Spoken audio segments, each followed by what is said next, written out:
Hi guys, so I'm here to do an update on what I have finally decided to do with my channel now that we're into the new year. So nothing is changing on my channel. Over the past couple of weeks, things have become clearer. Not so much from YouTube per se, but the FTC has made lots of clarifications for us creators. I watched one video from a Canadian lady who has a crafting channel, and crafting channels were very concerned about their channels because sometimes they use things like Disney characters and stuff in their crafts, and they thought that showing these Disney characters would mean that their videos are geared toward kids, and they're not.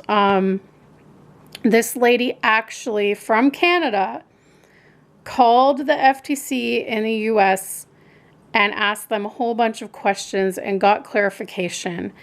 And basically it boils down to what I said, I think, in my last video about it, is that in the FTC law, there is a general audience clause. So if you generally are gearing your videos towards adults, but you do know that sometimes children can watch your videos. So therefore, like me, for example, when I make my videos with adults in mind, because I am an adult and I feel that when I make my videos, I am speaking to other adult collectors or other adults with chronic illness, that kind of thing.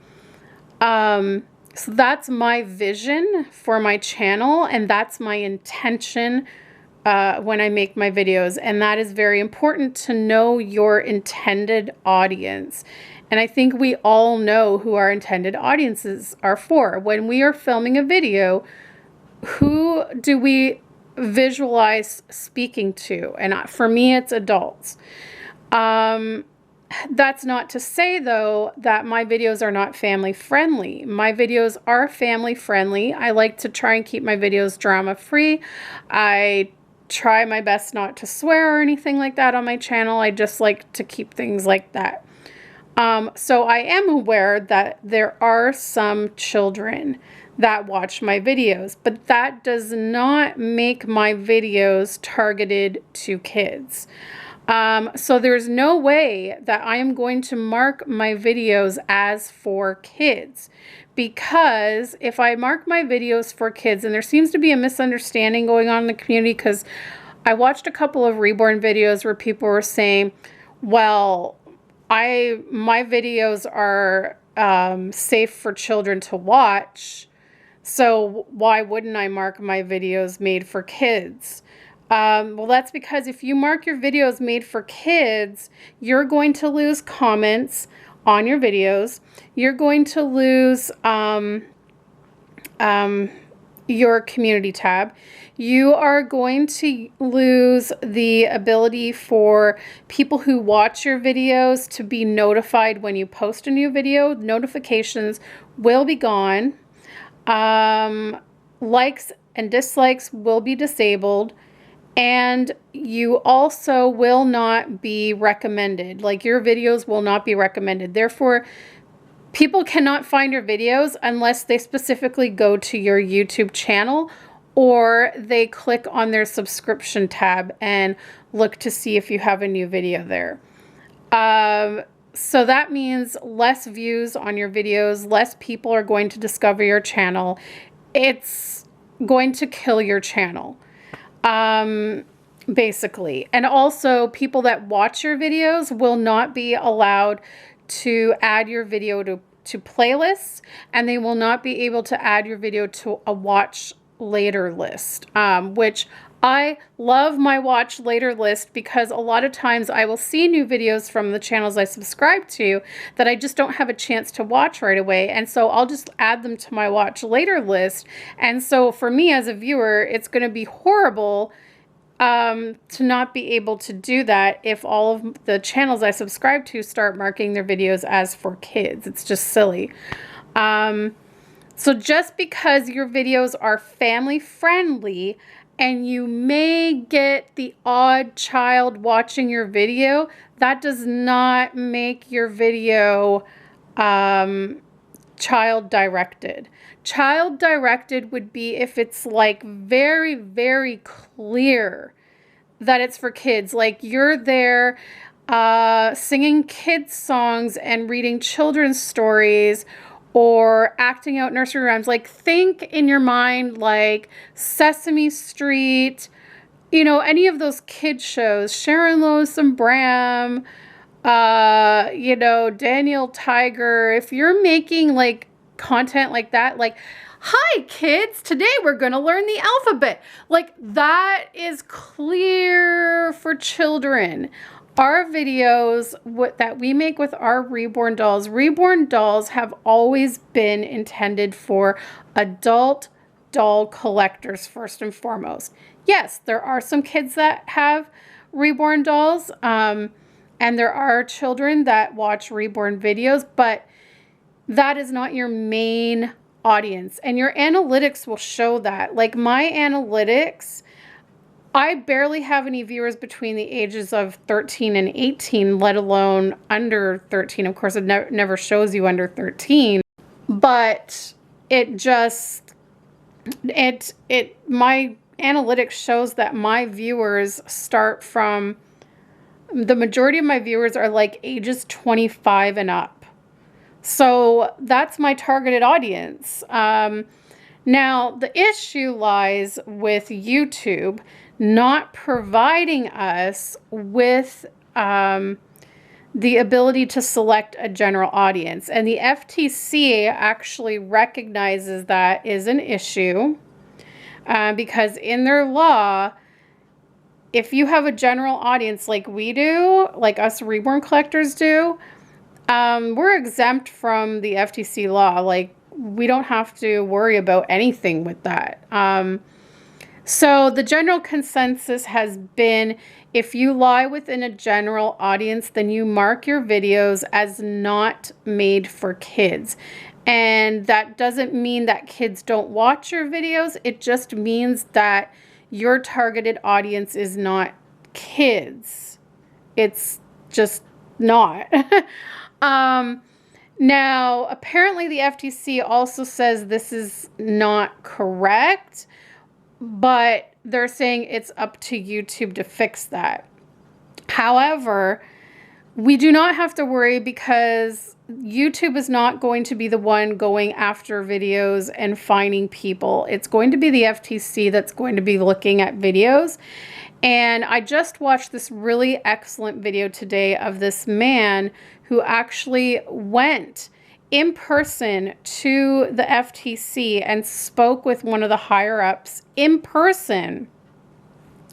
And he shared what he learned in their conversation, and he explains things really, really well. And I'm going to link to his video in the description below, and I encourage all reborn channels to watch it because it's going to help you realize that for now, until YouTube decides, which they really need to, unless YouTube decides to bring out the option of a general audience, right now we need to be selecting that our videos are not for kids. And we don't have to worry about being fined some astronomical amount, because the fact of the matter is that the FTC even said in this video that I'm linking below, they said that they do not have the ability to look at every single video on YouTube, and they're not even going to really be bothering going after the smaller creators because the smaller creators are not going to have money to give to the FTC.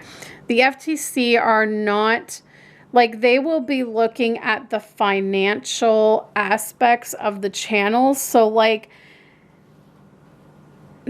you know, so if you're only making like $20 a month on YouTube, then the FTC really, like, they have no financial gain to sue you because they won't be able to take any money from you. Also, they explained in this video, I'm going to link below, that They really have no way of finding people outside of the US to even find them.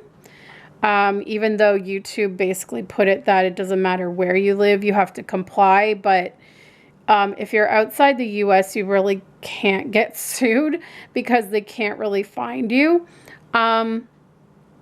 Or fine you, I believe. I don't know if it's that they can't find you or fine you. Watch the video below and you'll see what it says. But basically, like, unless you're a channel that's bringing in like thousands and millions of dollars, where they could say, hey, this channel has a lot of money and we're looking at their content and it's very, very clearly directed to kids, and they're not complying, and they're saying their videos are not for kids, but it's very clear that they are for kids, meaning it's like, hey children, blah blah blah, like let's make slime today, and and you know, and they're like, you know, kids are opening toys and reviewing toys, or they're singing kids songs like, you know, Old MacDonald had a farm, like, you know, it's one of those things that's like very obviously for kids. Then they're going to be like, well, we can sue them because they have the money to pay up. Whereas like if they're going to look at like reborn channels like us, that some of us don't even have our channels monetized to begin with, so they're just going to breeze right over those channels. They're going to be like, oh well, like we can't get any money out of them. But even with me, like I maybe make $100 to $200 a month on YouTube. So what? Like they can't really, they can't. They're going to be like, oh, okay, so we can't bankrupt this person. So, I mean, if anything, I might get dinged with like a $5. Like, I don't even know if it's even worth it for them to like sue someone for $5. Like, do you know what I'm saying? It's just silly.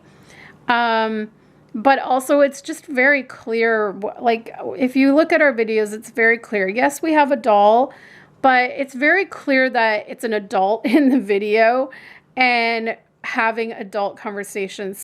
So your best bet, and this is what I plan to do, I have already gone ahead and marked my entire channel as not for kids. So I won't lose any of my comments or any of that stuff. And I'm also going to go to my About page, because the FTC will look at your analytics and they will look at your About page if they come across your channel. That's a big if. But if they come across your channel, they will not just look at the thumbnail of the video. They're going to look at your demographics. They're going to look at your analytics.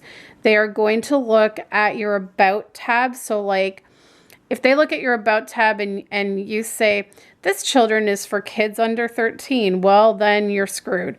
But if you write on your About page that, like, I'm going to say something like, my page is about my journey through life with chronic illness, as well as my doll collecting hobby as an adult, and say that my videos are intended for other adult doll collectors and other adults dealing with chronic illness. And I'll probably even put something in there that while some children may watch my channel, my targeted audience is other adults. Hey, buddy. So that's what I'm going to do. And I've started to put like a disclaimer at the beginning of my videos as well, but I have to try and like figure out the proper way that I want to word it and do it. Right now I've just sort of been like kind of winging it, but I am going to come up with like a permanent statement that'll probably be similar to my About page that will go at the beginning of every one of my videos as a disclaimer. I have seen some videos going around YouTube explaining ways that you can put a disclaimer and saying that it's a good idea to put a disclaimer, just to make things even clearer. But it really boils down to, you know, in your heart who your intended audience is. And if you are not making your videos to be 100% for kids, then you don't have to label it as for kids. And that's what I'm doing, going ahead. So nothing is changing with my channel. We're going ahead as planned. And that's it. Happy 2020. So that's why I didn't rush on the bandwagon and like make any rash decisions. I did not go ahead and and change any channel settings at the time this whole thing was announced. I didn't make changes to my channel. I didn't delete videos. I didn't delete my channel. Like, I feel bad for the people who freaked out and did that. But as I said, like, I knew we had until January 1st before the changes came into effect. And I knew that the amount of people that were voicing concerns and wanting clarification, it had to have come to a point where they were going to clarify, and they have. So I feel like I'm safe. And even if the FTC tried to come after me, I could come at them and say, well, look, in your law, it says general audience is exempt. And I have a general audience. So I'm, like, that's it, so end of story. I'm not changing my channel, and I don't think any of you guys should either. Mark your videos as not for kids. Unless when you make your videos, you are imagining yourself talking to children. I don't. So I'm making my videos for adults. So anyways, guys, thanks for watching, and we'll see you next time. Bye.